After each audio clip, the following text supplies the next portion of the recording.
Hello viewers, आज के video में हम देखने वाले हैं कक्षा 9वीं गणित विषय का त्रैमासिक परीक्षा का पेपर। तो शुरू करते हैं। प्रश्न नंबर जो पहला है, सही विकल्प चुनकर लिखिए। इसका पहला प्रश्न है 16 भागे 2 बराबर है 2 गुना, यहाँ पे क्वेश्चन मार्क दे रखा, मतलब यहाँ कौन सी संख्या आएगी हमें बताना है। खाली बॉक्स में संख्या होगी तो कौन सी संख्या होगी खाली बॉक्स में। तो यहाँ पे 16 भागी 2 मतलब 16 में भाग लगाएंगे 2 का, तो 16 में 2 का भाग लगाएंगे तो 2 8 16 8 आएंगे यहाँ पे। तो 8 बराबर 2 गुना 2 में किस संख्या का गुना कर देंगे कि 8 हो जाएगा, तो यहाँ पे 2 में 4 का गुना कर देंगे तो 4 दूना 8 हो जाएगा। तो 8 और 8 बराबर हो जाएंगे, तो यहाँ उत्तर आएगा 4। तो यहाँ हम उत्तर लिख देंगे 4। इसके बाद दूसरा है, दी गई आकृति में छायांकित भाग भिन्न के रूप में होगा। तो जो छायांकित भाग है यदि उसे भिन्न के रूप में लिखना चाहे तो क्या होगा, यह हमें बताना है। तो यहाँ पे जो छायांकित भाग को भिन्न के रूप में लिखने के लिए सबसे पहले हम देख लेते हैं कि वो छायांकित भाग है उसमें कुल कितने भाग है। तो यहाँ पे 1 2 3 4 5 भाग है, तो जो कुल 5 है वो यहाँ नीचे बट्टे में आएंगे। अब 5 में से छायांकित कितने हैं, तो 1 और 2 ही भाग छायांकित है, तो जितने भाग छायांकित है ऊपर आ जाएगा। तो 2/5 इसका उत्तर होगा और यह सवाल आंसर राइट होगा। इसके बाद तीसरा है, किन्हीं दो परिमेय संख्याओं का गुणनफल। किन्हीं दो परिमेय संख्याओं का गुणनफल, तो इसका उत्तर होगा कि किन्हीं दो परिमेय संख्याओं का गुणनफल सदैव एक परिमेय संख्या होती है। ठीक है, सदैव एक परिमेय संख्या होती है। इसके बाद चौथा जो है, इसमें 0.25 और 0.4 का गुणनफल होगा। तो इन दोनों का गुणनफल हमें बताना, तो हम गुणा करके देख लेंगे ताकि हम आसानी से बता सके। तो हम यहाँ गुणा कर लेंगे 0.25 गुणा 0.4। इसका गुणा करेंगे तो 4 पंजे 20 की 0, हासिल का 2, 4 दूना 8 और 2 हो जाएंगे 10। ठीक है, यहाँ तो 0 है तो इसका गुणा करने की जरूरत ही नहीं। अब दशमलव जब हमें लगाना है तो हमें देखना पड़ेगा कि कितनी संख्या के बाद दशमलव आएगा। तो यहाँ पे 1, इस एक संख्या के बाद दशमलव है तो 1 2 और 3, तो 3 संख्या के बाद दशमलव लगेगा, तो 1 2 और 3 के बाद दशमलव यहाँ लगेगा और यहाँ पे 0 लग जाएगा, तो 0.1 उत्तर आएगा इसका। तो 0.1 वाला जो आंसर है यह वाला आंसर राइट होगा। इसके बाद जो पांचवा है, यदि 1 दर्जन पेन का मूल्य 60 रुपए है तो 1 पेन का मूल्य होगा। 1 दर्जन पेन का मूल्य 60 रुपए है, तो 1 पेन का मूल्य हमें निकालना है। तो इसको भी हम कर लेंगे, ठीक है, क्योंकि 1 दर्जन बराबर होते हैं 12।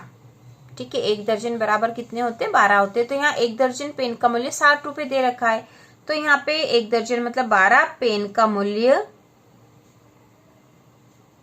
12 पेन का मूल्य बराबर है 60 रुपए। इसलिए 1 पेन का मूल्य होगा, 1 पेन का मूल्य होगा बराबर 60/12। तो 60/12, अब इसको हल कर लेंगे। 12 एकम 12, 12 पंचे 60 बराबर आया 5।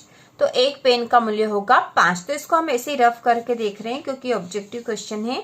तो यहाँ उत्तर होगा इसका 5। 1 पेन का मूल्य 5 रुपए। इसके बाद जो अगला है छठा, 32 की घात 1/5 का मान है। तो इसका मान निकालने के लिए इसको हल कर लेंगे। 32 की घात 1/5 मतलब 32 की घात 1/5, इसको हल करेंगे हम। तो 32 को हम अलग अलग हम घातांक में लिख लेते हैं, और घातांक में लिखने के लिए हम इसका जिस प्रकार से एलसीएम निकालते हैं वैसा निकाल लेंगे। तो 2 से भाग लगाएंगे, 2 एकम 2, 2 छंग 12। अब यहाँ 16 आ गए, इसमें फिर से 2 का भाग जा सकता है, तो 2 8 16। फिर हम 2 का लगा सकते हैं, 2 चौक 8, फिर 2 का लगा देंगे, 2 दूना 4, और फिर 2 का लगा देंगे तो 2 एकम 2। तो जब तक 1 नहीं आए तब तक इसको हल करते हैं। अब यहाँ पे 2 कितनी बार आ गया, 1 2 3 4 5 बार, मतलब 2 की घात हम 5 लिख सकते हैं क्योंकि 2 5 बार है, और इसकी घात वापस से 1/5 है। ठीक है, ये 32 को हमने 2 की घात 5 लिख दिया और इसकी घात 1/5 है। इसको घातांक को हल कर लेंगे तो 5 एकम 5, 5 एकम 5 मतलब 2 की घात 1 बराबर 2 ही होता है। तो इसका आंसर होगा 2। तो इसका आंसर है 2, ये वाला आंसर राइट। इसके बाद प्रश्न नंबर दूसरा है, रिक्त स्थानों की पूर्ति कीजिए। इसका पहला प्रश्न है 4/3 में 2/3 को घटाने पर प्राप्त होगा। तो 4/3 में 2/3 जब हम घटाएंगे तो इसको करने का आसान तरीका है, ठीक है। यहाँ हम करके देख लेंगे। 4/3 है, इसमें से घटाना है 2/3। अब नीचे के जो हर है वह तो बराबर है, तो हमने 3 यहाँ लिख दिया। ऊपर वाली संख्या सीधी हम यहाँ लिख देंगे, तो ऊपर है 4 ऋण 2। तो 4 में से 2 घटाया तो 2 आया, बटा 3 है, तो इसका उत्तर होगा 2/3, ठीक है। तो हम यहाँ लिख देंगे 2/3। इसके बाद है, एक घन में शीर्ष होते हैं, तो एक घन में 8 शीर्ष होते हैं, ठीक है। 8 उत्तर आएगा यहाँ पर। फिर इसके बाद है 48/5 में शेषफल का मान होगा। तो शेषफल यदि किसी भी संख्या का निकालना है तो यहाँ हमें दे रखा कि 48/5, ठीक है। ये वाला रिक्त स्थान हल कर रहे हैं। तो 48/5 का शेषफल हमें बताना, तो हम 48 में 5 का भाग लगा देंगे। 5 का पहाड़ा 9 बार बोलेंगे तो 5 9 45 हो जाएंगे, और यहाँ बचेंगे 3। तो ये 3 जो है शेषफल है, ठीक है। 3 शेषफल है, तो इसका आंसर होगा यहाँ पर, शेषफल का मान पूछा था तो हम यहाँ लिख देंगे 3। इसके बाद चौथा है, बहुपद px बराबर 4x ऋण 3 का शून्यक है। तो 4x ऋण 3 का शून्यक हमें निकालना है, तो हम इसको निकाल लेंगे। 4x ऋण 3 का शून्यक निकालना है, तो 4x ऋण 3 बराबर हो गया 0। 4x बराबर ऋण 3 बराबर के उधर चला जाएगा, तो धन का 3 हो गया है।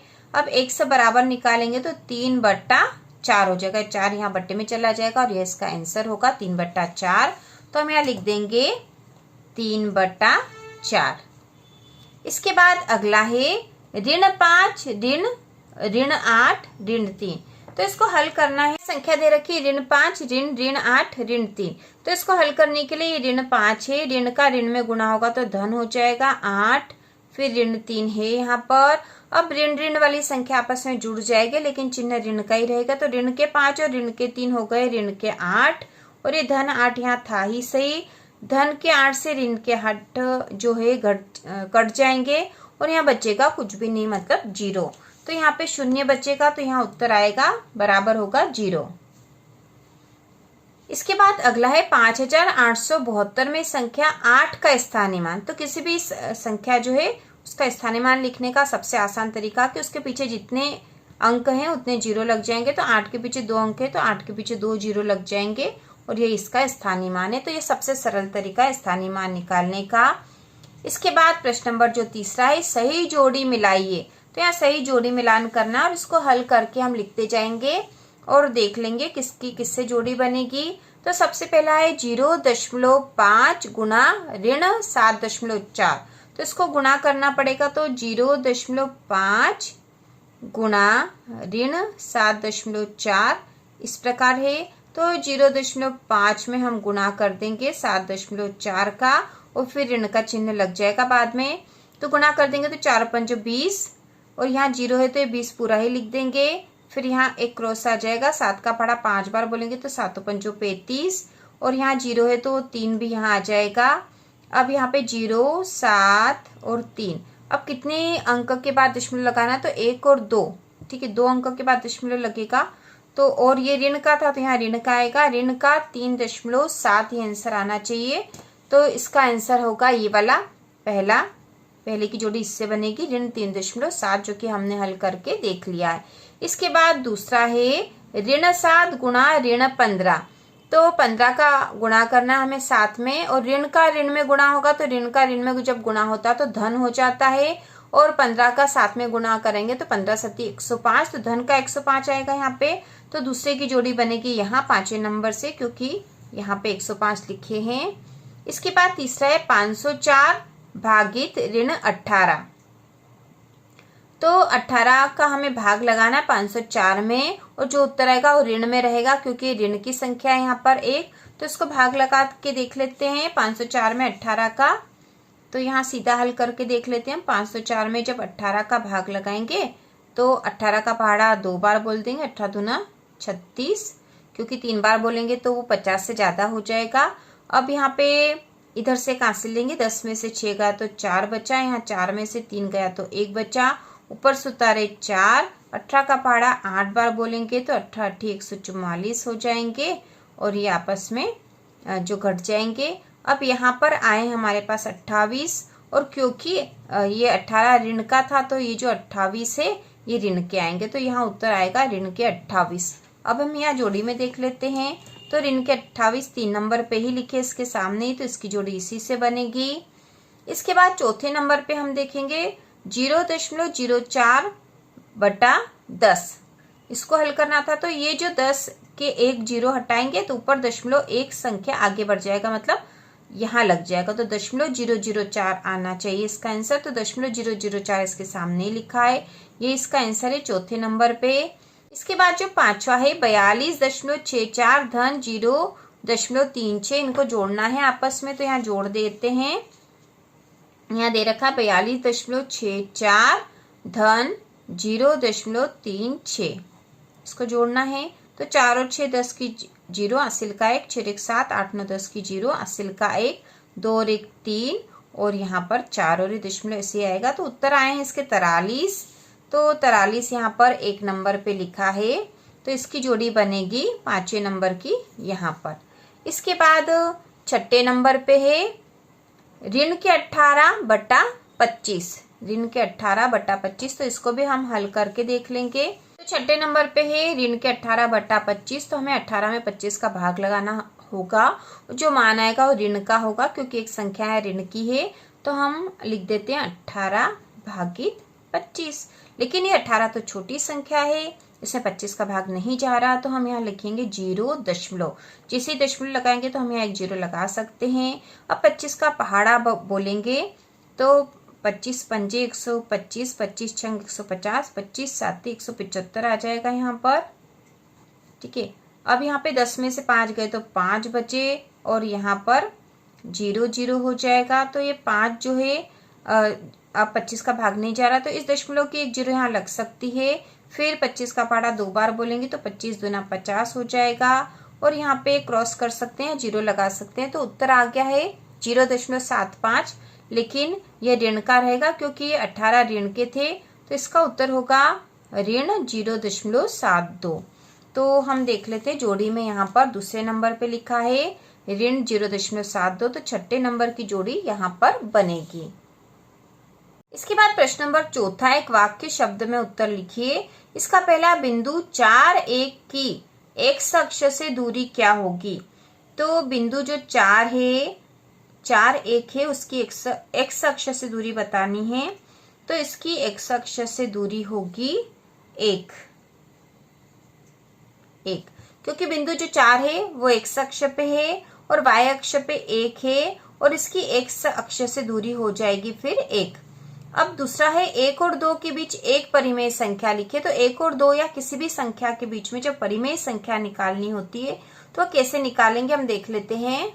तो यहाँ पर हमें 1 और 2 के बीच में परिमेय संख्या निकालनी है, तो हम ऐसी संख्या लेंगे जिस संख्या का गुणा हम इसमें ऊपर और नीचे दोनों तरफ कर देंगे, तो इसके नीचे कुछ नहीं तो हम बटे 1 लिख सकते हैं। तो 1/1 हो गया, इसमें हम 3 का गुणा ऊपर और 3 का गुणा नीचे कर देंगे, तो 3 का ऊपर नीचे दोनों तरफ गुणा करने से 3 से 3 कट जाएगा और वापस मान ही आ जाएगा। तो 3 एकम 3 और यहाँ पे भी 3 एकम 3 हो गया है।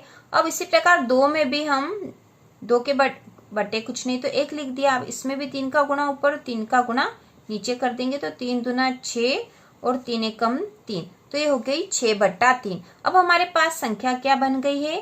3/3 और 6/3 के बीच में परिमेय संख्या निकालनी है, तो हम लिख सकते हैं आसानी से 3/3 तो है ही सही, उसके बाद आ जाएगा 4/3, 5/3। तो ये 2 संख्या निकल गई, इसमें से कोई सी भी एक संख्या हम उत्तर में लिख सकते हैं। तो हम लिख देते हैं 4/3, यहाँ पे हम लिख देंगे 4/3, ये इसका आंसर होगा। तीसरा है √3 को 2√3 से गुणा करके मान लिखिए। तो ये गुणा करना बहुत आसान है, क्योंकि अंडर का जब अंडर में गुणा करते तो वही संख्या आ जाती, मतलब √3 का जब √3 में गुणा करेंगे तो 3 मिलेगा हमें। तो यहाँ पे √3 गुणा 2√3, तो 2 तो है ही सही, और √3 का √3 में गुणा करेंगे तो 3 हो गया, तो 2 गुणा 3, 2 गुना 3 मतलब 6, तो यहाँ पे इसका आंसर होगा 6। इसके बाद जो चौथा क्वेश्चन है, लट्टू का आकार किस ठोस आकृति के समान होता है? तो लट्टू का आकार जो है शंकु के समान होता है, शंकु के। पांचवा है, एक वाहन चालक को 180 किलोमीटर दूरी तय करना है, वह 95 किलोमीटर चल चुका है, तो उसे और अभी कितने किलोमीटर चलना है? अब 180 दूरी तय करनी है और 95 किलोमीटर चल चुका है, तो 180 में से 95 घटा देंगे, तो बहुत आसान है। यहीं पे हम घटा देते हैं, 180 में से 95 घटा देंगे, 10 में से 5, यहाँ पे एक उधार ले लेगा तो 10 में से 5 गए तो 5, अब यहाँ बच गए 7 और यहाँ 1 है, मतलब 17 बचे हैं, 17 में से 9 घटा देंगे तो 9, 10, 11, 12, 13, 14, 15, 16, 17, 8 बचे हैं, तो यहाँ उत्तर आएगा 85। ठीक है, इसका उत्तर आएगा 85। इसके बाद जो छठा है बिंदु, ऋण 1, 4 किस चतुर्थांश में स्थित होगा? तो ऋण 1, 4 जो है यह द्वितीय चतुर्थांश में स्थित होगा, द्वितीय चतुर्थांश में स्थित होगा। ठीक है, द्वितीय में। अब इसके बाद हम देख लेंगे प्रश्न नंबर 5वां, निम्नलिखित के लिए सत्य असत्य लिखिए। तो सबसे पहला है, एक घन में कुल 6 फलक होते हैं, तो असत्य है, क्योंकि एक घन में कुल 8 फलक होते हैं, तो असत्य कथन है। दूसरा है, मूल बिंदु में भुज एवं कोटि दोनों ही शून्य नहीं होते हैं, तो असत्य, क्योंकि शून्य होते हैं, यहाँ आना था। तीसरा, पुस्तक एक घनाभाकार ठोस आकृति होती है, तो कथन सत्य है। इसके बाद चौथा है, शंकु एक बेलनाकार आकृति होती है, तो यह असत्य है, क्योंकि शंकु का अपनी अलग आकृति है। इसके बाद जो पांचवा है, बिंदु 0, ऋण 5 y अक्ष पर स्थित होगा, तो 0 जो है x अक्ष का मान है और ये y अक्ष का, तो x अक्ष 0 है तो y पे ही स्थित होगा, यह कथन सत्य है। अगला है, रेखिक बहुपद की घात 2 होती है, तो यह कथन असत्य है, क्योंकि रेखिक बहुपद की घात 1 होती है। तो इस प्रकार से हमने सत्य असत्य भी देख लिए हैं। इसके बाद प्रश्न नंबर 6, संख्याओं ऋण 7, 6, ऋण 9 और 8 का योग क्या होगा? तो योग हम निकाल लेते हैं। यहाँ पर संख्याएं दे रखी है, ऋण 7, 6, ऋण 9 और 8। तो इनका योग निकालने के लिए देखो, ये ऋण की और ये ऋण की, तो ऋण ऋण वाली संख्या तो आपस में जुड़ जाएगी, तो 9 और 7 16, ये 16 हो गए, ऋण के 16, फिर बचा धन का 6, फिर धन का 8, क्योंकि योग करना था।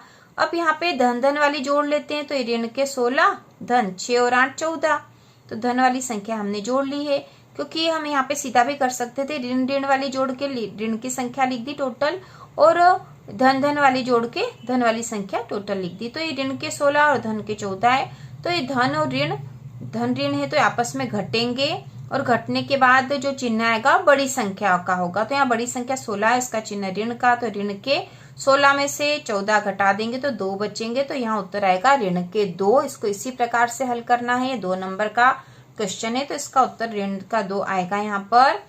इसके बाद जो प्रश्न अगला है, किसी संख्या में 62 जोड़ने पर 100 प्राप्त होता है, वह संख्या क्या होगी? ठीक है, किसी संख्या में 62 जोड़ने पर 100 प्राप्त होता है, तो संख्या क्या होगी? तो इसको भी हल बहुत आसानी से कर सकते हैं। यहाँ पर जैसे कोई संख्या है, उसमें मान लो वो संख्या x है, x में 62 जोड़े, 62 जोड़ने पर 100 प्राप्त होता है, तो 62 जोड़ दिए और बराबर आ गया 100, ये बता रहे हैं यहाँ पर।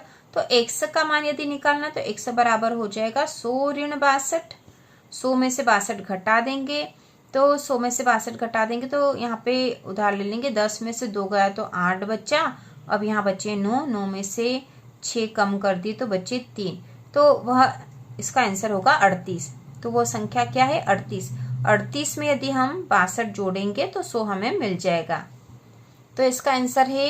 इसके बाद इसी प्रकार का है कि संख्या 452 में क्या जोड़े कि 532 प्राप्त हो, तो 532 में से 452 घटा देंगे, जो आएगा वही इसका आंसर होगा। इसके बाद 8वां है, 4526 में संख्या 5 के स्थानीय व आंकिक मानों का अंतर क्या है? तो स्थानीय मान 5 का स्थानीय मान क्या हो जाएगा? 500, और आंकिक मान है 526, तो 526 में से 500 घटा देंगे, इस प्रकार से बहुत आसानी से हो जाएगा यह। इसके बाद अगला प्रश्न है, 29/6 में भागफल तथा शेषफल का मान लिखिए। तो 29 भाग की 6 मतलब 29 में हमें 6 का भाग लगाना है। तो 6 का फाड़ा बोलेंगे 6 चौक 24, 9 में से 4 कम करेंगे तो बच्चे 5। तो यहाँ पे भागफल और शेषफल का मान बताना था, तो भागफल आया है 4 और शेषफल है 5। ठीक है, यहाँ पे 0 हो जाएगा। तो हम यहाँ लिख देंगे भागफल बराबर 4, शेषफल बराबर 5। ठीक है, शेषफल बराबर 5। तो इस प्रकार से इसका आंसर आएगा। इसके बाद प्रश्न अगला है y बराबर 2 के लिए व्यंजक 3y ऋण 2 का मान ज्ञात कीजिए। तो इसका मान ज्ञात कर लेंगे हम। तो यहाँ y का मान लिखा, y बराबर 2 है और व्यंजक दे रखा 3y ऋण 2। इसका मान निकालना हमें, तो y का बराबर 0 कर देते हैं। y का मान यहाँ दे रखा 2, तो 3 गुणा y की जगह 2 लिख दिया है। ऋण 2 बराबर 0, 3 में 2 का गुणा कर देंगे तो 3 दूना 6, ऋण 2 बराबर 0, 6 में से 2 घटा देंगे तो यहाँ आ गए 4। ठीक है, तो इसका आंसर होगा 4। तो यहाँ पे इसका व्यंजक का मान आ गया है 4। तो ये इसका उत्तर है। इस प्रकार हमने गणित के सारे वैकल्पिक प्रश्न और 2-2 नंबर के प्रश्न हमने कर लिए हैं। इसके बाद आगे के प्रश्नों को भी हम हल करेंगे। तो इसी प्रकार के और वीडियो देखने के लिए, कक्षा 9वीं की संपूर्ण तैयारी के लिए चैनल को सब्सक्राइब कीजिए।